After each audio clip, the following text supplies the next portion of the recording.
Hello, everyone. We're right here preparing for the march for Ruben Salazar, and we happen to be across the street from the original location of the Brown Beret headquarters. This is the location where the Brown Berets organized the moratoriums. It was the Brown Berets that organized all of the first moratoriums, so we were the first. And later on today, we are organizing a march to remember Ruben Salazar, who was brutally shot and killed down the street. The address here is 5012 Whittier Boulevard. This is a historical landmark to remember the original Brown Beret headquarters during the height of the Chicano movement in the 1970s.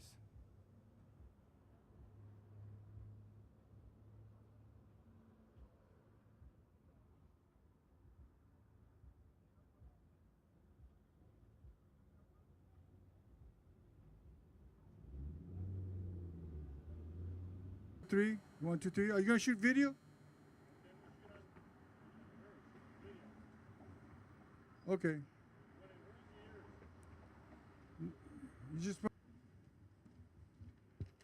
Viva la raza. I'd like to thank everyone who came out here to remember Ruben Salazar, who gave his life for the Mexican-American Civil Rights Movement. Ruben was a prize-winning reporter for the Los Angeles Times. He died at this spot here inside this building. He was shot in the head by the sheriff, and we're here to remember him and to remember what he stood for. He wrote articles about Mexican Americans, and he brought our picture to the focus in America. He made us become part of America. Unfortunately, the sheriff did not like that, and they shot 3 people on August 29th, and Ruben Salazar was one of them. We're here today to remember Ruben Salazar, who was gunned down 48 years ago. We're also here to announce that we are reorganizing Brown Berets in the Los Angeles area. We are a civil rights organization that is focusing also on voter registration. I think we have to really understand why we are organizing the Chicano, because the Chicano paradigm is what gave us power during the Mexican-American Civil Rights Movement. And therefore, the Latino paradigm did not work for us. The Hispanic paradigm did not work for us. So therefore, we have to go back to the Chicano paradigm, which brought us Chicano Studies. It brought us jobs, many opportunities, and opened the doors for us at colleges and universities. So it's very important to remember Ruben Salazar, that he was murdered because he was writing articles about us. He was writing articles, newspaper articles, about the injustices in our community, about the injustices in our schools, and that's why we're here, to remember Ruben Salazar, but also to to oppose Donald Trump for all his racist statements against raza. And we feel that the white way of presenting us is very bad, because he's promoting prejudice, and we are against prejudice, against la raza, and against Mexican Americans, and against Chicanos. Right now, I would like to introduce a few people.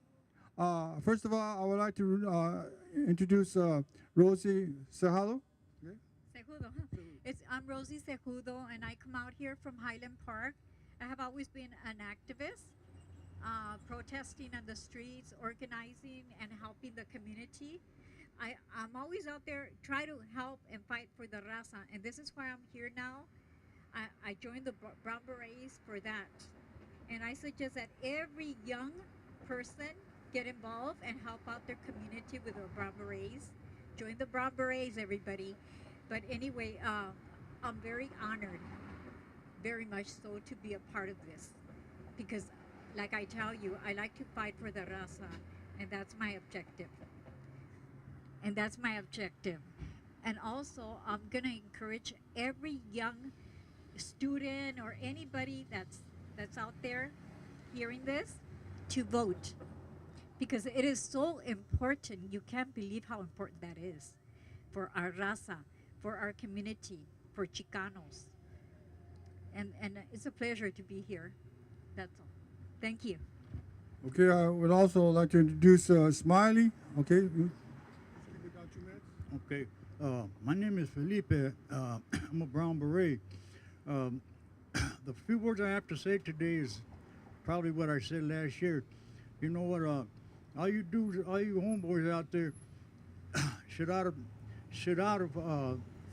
stop fighting with each other, because all you're doing is what the establishment wants you to do, kill each other out. You know, I used to be from a neighborhood, and all they did was send me to youth authorities and to state prison. And now I'm out here trying to tell you guys, you know, it's time to stop. You know, start doing like we're doing. We're recruiting Brown Berets right now. There's no reason why you can't join. You know, and all you guys in school and girls in school, stay in there. You know, it's all up here. It's all up in the mind. You know, to further your education. You know, and our people will get farther. You know, now. You look at the Oriental people. They're taking over from well,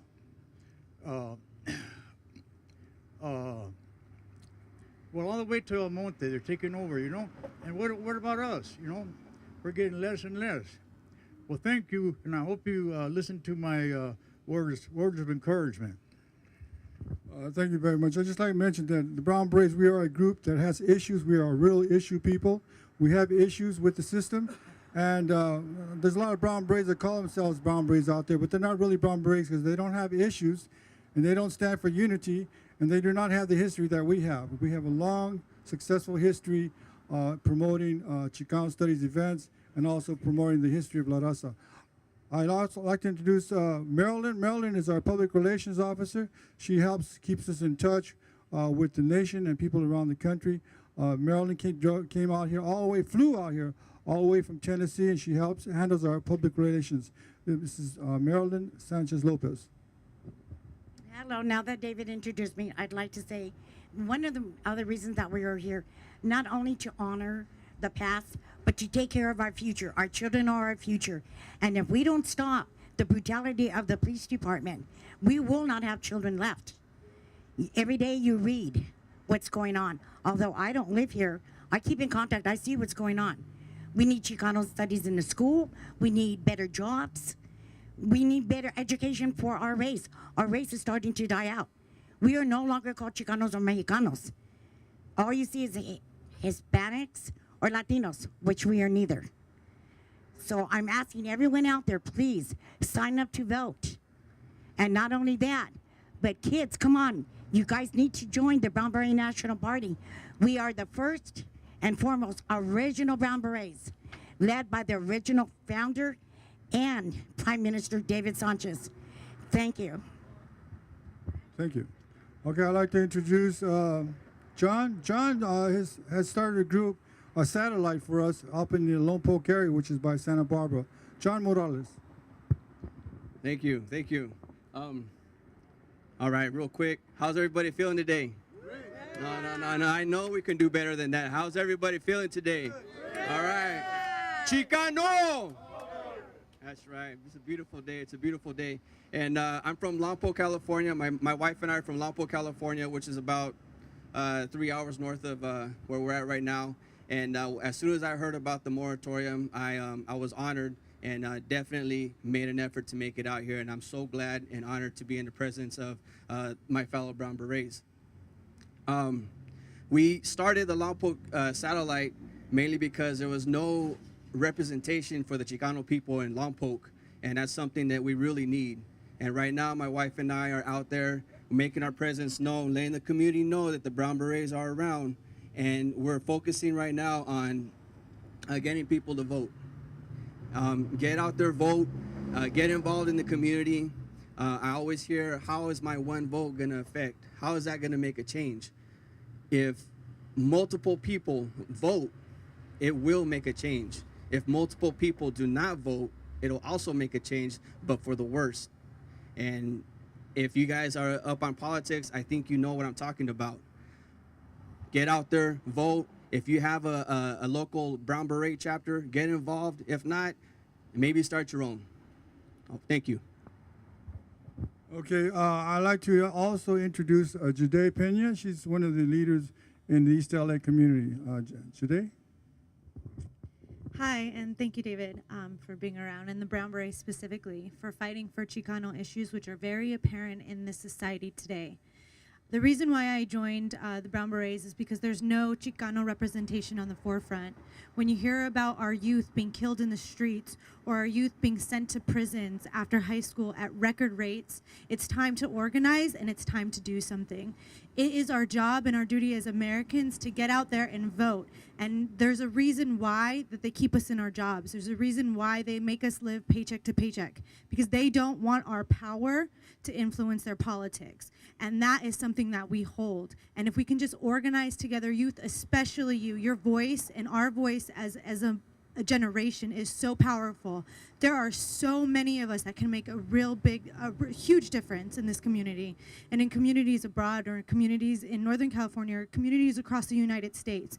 We need to elect officials who aren't sending our kids to prisons, who aren't taking money from the private prison systems, who are investing in our education and not moving our money towards charter schools, but to public education. We need teachers who care, and we need students out there going to college. We need students out there getting their degrees. And the only way that we can do that is if we stand united. And that is why it's so important to get involved. If you can find your local chapter of Brown Berets, I really encourage you to get involved, because it is our voice and our power and our ability to change the nation that will actually make a difference. We can be the change that we want to see in the world. Thank you very much. Viva la raza, viva! Okay. I'd just like to remind you that the Brown Berets National Party, we are the height of the movement.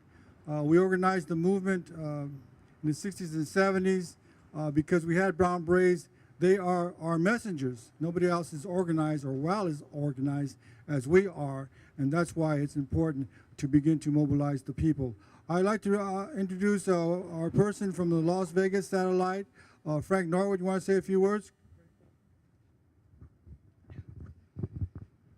Yeah, I worked for a lot of different outfits and supervised a lot of different groups, and I was part of the political team in SEIU.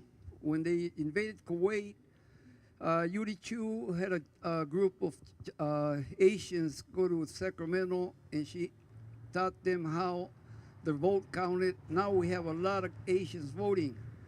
I worked for the county of LA for about 30 years, and there's not enough of our people voting. We get 8% of our people voting.